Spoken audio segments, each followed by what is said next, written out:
Israel ফিলিস্তিন পুরোদমে যুদ্ধ চলছে, আর এই যুদ্ধের সর্বশেষ আন্তর্জাতিক গুরুত্বপূর্ণ আপডেট সংবাদ জানিয়ে দিব। শুরুতেই শিরোনাম, ইসরায়েলের অধিকৃত অঞ্চলে হিজবুল্লাহ সবচেয়ে বড় হামলা।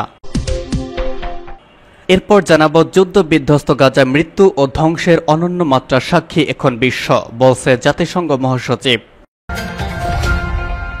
এরপর জানাবো লোহিত সাগরে আবারও বাণিজ্যিক জাহাজে হামলার দাবি হুথিদের।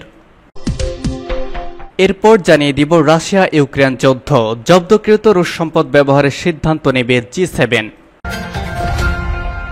এরপর জানাবো এই ভয়ঙ্কর যুদ্ধের মাঝে F-16 যুদ্ধবিমান কিনতে যুক্তরাষ্ট্রের সঙ্গে তুরস্কের চুক্তি। এবং সর্বশেষ জানিয়ে দিব ভারতের কাশ্মীর পরিস্থিতি নিয়ন্ত্রণে সর্বশক্তি প্রয়োগের নির্দেশ প্রধানমন্ত্রী নরেন্দ্র মোদীর, ছেড়ে দেবে না পাকিস্তানও। দর্শক শুনছিলেন সংবাদ শিরোনাম, এবার বিস্তারিত।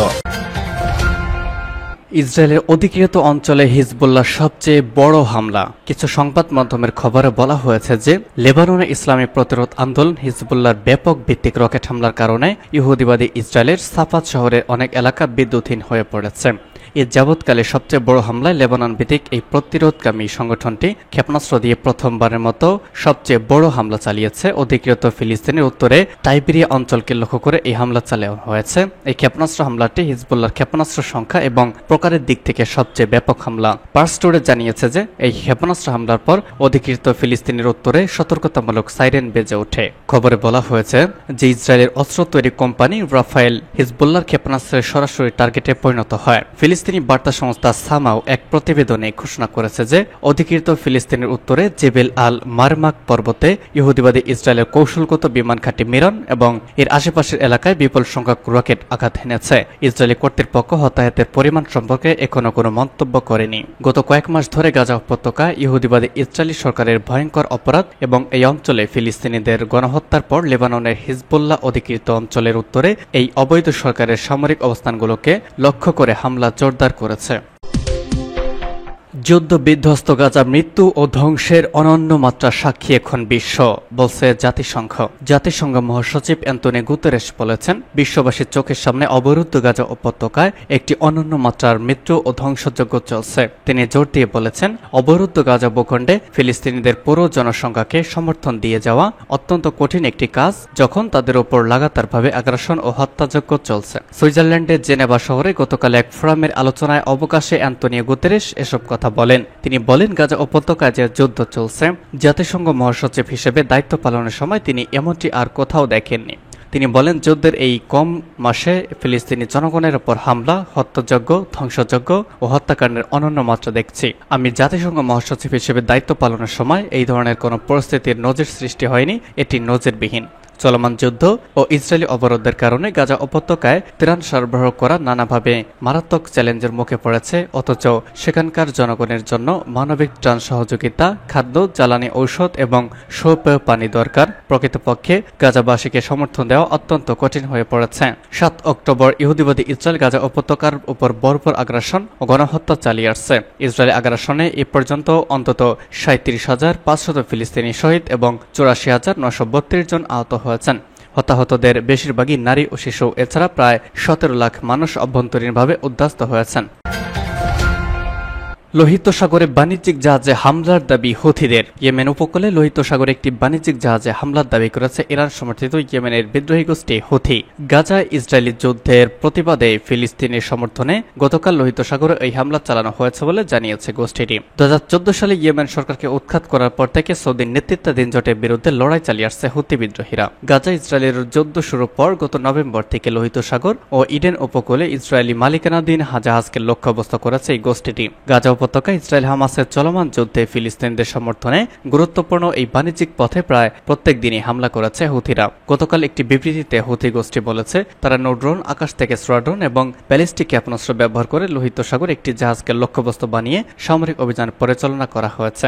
বিদ্রোহী নিয়ন্ত্রিত ইয়েমেনের বন্দর শহর হুদাইদা থেকে প্রায় 18 নটিক্যাল মাইল 126 কিলোমিটার দক্ষিণ পশ্চিমে অবস্থান করা জাহাজটিতে ক্ষেপণাস্ত্র হামলা করা হয়েছে বলে জানিয়েছে ব্রিটিশ সমুদ্র নিরাপত্তা বিষয়ক সংস্থা এমরে।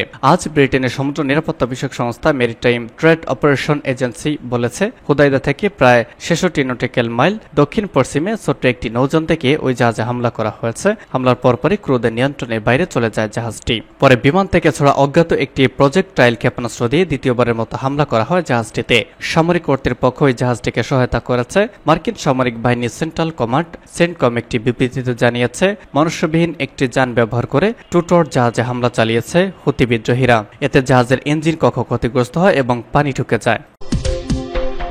রাশিয়া ইউক্রেন যুদ্ধ, জব্দকৃত রুশ সম্পদ ব্যবহারের সিদ্ধান্ত নিবে জি7 একটি শীর্ষ সম্মেলনে অংশ নিতে আজ ইতালিতে জড়ো হচ্ছেন বিশ্বের 7টি ধনী দেশের নেতারা। আশা করা হচ্ছে এই সম্মেলনে ইউক্রেনকে কোটি ডলারের সহায়তা দিতে জব্দকৃত রুশ সম্পদ ব্যবহার করার পরিকল্পনায় সম্মত হবেন তারা। ব্রিটিশ বার্তা সংস্থা রয়টার্স এই খবর জানিয়েছে। জব্দকৃত রুশ সম্পদ ব্যবহারের প্রস্তাবটি রেখেছিল যুক্তরাষ্ট্র। এই প্রস্তাব অনুমোদিত হলে ইউক্রেনের জন্য 1 বছরে 5,000 কোটি ডলার পর্যন্ত সহযোগিতা উঠতে পারে। একই সঙ্গে রাশিয়ার উপর নতুন করে অর্থনৈতিক চাপ প্রয়োগ করতে পারবে পশ্চিমারা। ইউক্রেন ছাড়াও জি7 সম্মেলনে আলোচিত সূচিতে গাজা যুদ্ধ, অভিবাসন, অর্থনৈতিক নিরাপত্তা এবং কৃত্রিম বুদ্ধিমত্তা এআই থাকবে বলে আশা করা হচ্ছে। এই সম্মেলনটি এমন সময় অনুষ্ঠিত হতে যাচ্ছে যখন সম্মেলন শেষে দেশেই ফিরে নির্বাচনী চ্যালেঞ্জের মুখোমুখি হবেন ঋষি সুনাক, ইনান ম্যাক্রো এবং জো বাইডেন সহ বেশ কয়েকজন নেতা। সম্মেলনে ইউক্রেনের জন্য মার্কিন এই প্রস্তাব অনুমোদিত হলে একটি ঋণ হিসেবে দেশটিকে অর্থ দেওয়া হবে। রাশিয়ার 32,500 কোটি ডলারের সম্পদের সুদ থেকে এই ঋণ দেওয়া হবে। ইউক্রেনের রাশিয়ার আক্রমণের পর সেগুলো জব্দ করেছিল জি7 ও ইউরোপীয় ইউনিয়ন। আন্তর্জাতিক আইন অনুসারে দেশগুলো রাশিয়ার সম্পদ জব্দ করার পর তা ইউক্রেনকে দিতে পারে না। ইউক্রেনের প্রেসিডেন্ট ভলোদিমির জেলেনস্কি এই সম্মেলনে যোগ দিবেন এবং যুক্তরাষ্ট্রের সঙ্গে একটি নতুন নিরাপত্তা ব্যবস্থা স্বাক্ষর করবেন। অন্যদিকে ইউক্রেনের জন্য 30 কোটি 90 লাখ ডলার পর্যন্ত সহায়তা ঘোষণা করতে প্রস্তুত ঋষি সুনাক। F-16 যুদ্ধবিমান কিনতে যুক্তরাষ্ট্রের সঙ্গে তুরস্কের চুক্তি। তুরস্ক যুক্তরাষ্ট্র F-16 যুদ্ধবিমান বিক্রির জন্য একটি চুক্তি স্বাক্ষর করেছে। এর আগে ওয়াশিংটন কয়েক মাস আলোচনার পর $23 বিলিয়ন এক চুক্তি অনুমোদন দেয়। তুরস্কের প্রতিরক্ষা মন্ত্রণালয়ের সূত্রে বরাত দিয়ে আজ এএপি তথ্য জানিয়েছে। মন্ত্রণালয়ের সূত্রটি জানিয়েছে, চুক্তি স্বাক্ষরিত হয়েছে এবং উভয় পক্ষের প্রতিনিধিরা বিস্তারিত আলোচনা করছেন। চুক্তির অধীনে তুরস্ক 40টি নতুন F-16 পাবে। পাশাপাশি দেশটির বিদ্যমান বহরে থাকা 79টি যুদ্ধবিমানে আধুনিকায়ন করা হবে। এর আগে যুক্তরাষ্ট্রের স্টেট ডিপার্টমেন্ট গত সপ্তাহে তুরস্কের নতুন F-16 যুদ্ধবিমান কেনাকে একটি বড় পদক্ষেপ বলে অভিহিত করেছে। সেই সঙ্গে এখন পর্যন্ত সবচেয়ে উন্নত F-16 শুধু নিকটতম মিত্র অংশীদাররা পাবে বলে জানিয়েছে। সামাজিক যোগাযোগ মাধ্যমে এক পোস্টে তারা বলেছে, এই পদক্ষেপ তুরস্কের সঙ্গে নিরাপত্তা অংশীদারির প্রতি যুক্তরাষ্ট্রের স্থায়ী অঙ্গীকারের সর্বশেষ উদাহরণ। আইন অনুসারে স্টেট ডিপার্টমেন্ট জানুয়ারিতে কংগ্রেসকে চুক্তির বিষয়ে অবহিত করে। সেই সঙ্গে গ্রিসের কাছে $8.6 বিলিয়ন বিনিময়ে 40টি F-35 যুদ্ধবিমান বিক্রির বিষয়ে জানানো হয়। সুইডেনের সদস্য পদে তুরস্ক অনুমোদন দেওয়ার পর যুক্তরাষ্ট্রের লেনদেনের বিষয়ে রাজি হয়। তুরস্কের সংসদ 1 বছরের বেশি বিলম্বের পর জানুয়ারিতে সুইডেনের ন্যাটো সদস্যপদ অনুমোদন করে। আগামী মাসে ওয়াশিংটনে ন্যাটো নেতাদের সম্মেলনে যোগ দেওয়ার কথা রয়েছে তুর্কি প্রেসিডেন্ট এরদোগানের। গত মাসে মার্কিন প্রেসিডেন্ট জো বাইডেনের সঙ্গে তার আলোচনার কথা ছিল, তবে হোয়াইট হাউসে তাদের প্রথম বৈঠকটি সময়সূচি সংক্রান্ত সমস্যার কারণে স্থগিত করা হয়। এবং সর্বশেষ জানিয়ে দিব, কাশ্মীর পরিস্থিতি নিয়ন্ত্রণে সর্বশক্তি প্রয়োগের নির্দেশ মোদির। ভারতের জম্মু কাশ্মীরে গত 4 দিনে 4টি জঙ্গি হামলার ঘটনা ঘটেছে। রিয়াসি, কাঠুয়া ও ডোডা জেলার বিভিন্ন অঞ্চলে হওয়া হামলায় 9 তীর্থযাত্রী ও এর সিআরপিএফ সদস্যের মৃত্যু হয়েছে। আহত হয়েছেন বেশ কয়েকজন। এই পরিস্থিতিতে আজ সেখানকার নিরাপত্তা পরিস্থিতি খতিয়ে দেখতে জরুরি বৈঠক করেছেন দেশটির প্রধানমন্ত্রী নরেন্দ্র মোদী, খবর এনডিটিভির। জাতীয় নিরাপত্তা উপদেষ্টা অজিত ডোভাল ও স্বরাষ্ট্রমন্ত্রী অমিত শাহের সঙ্গে কথা বলেছেন তিনি। জম্মু কাশ্মীরের লেফটেন্যান্ট জেনারেল মনোজ সিনহার সঙ্গে বৈঠক বসেছিলেন মোদী। জানা গেছে, কাশ্মীরে সন্ত্রাস রুখতে সর্বশক্তি প্রয়োগ করার নির্দেশ দিয়েছেন প্রধানমন্ত্রী নরেন্দ্র মোদী।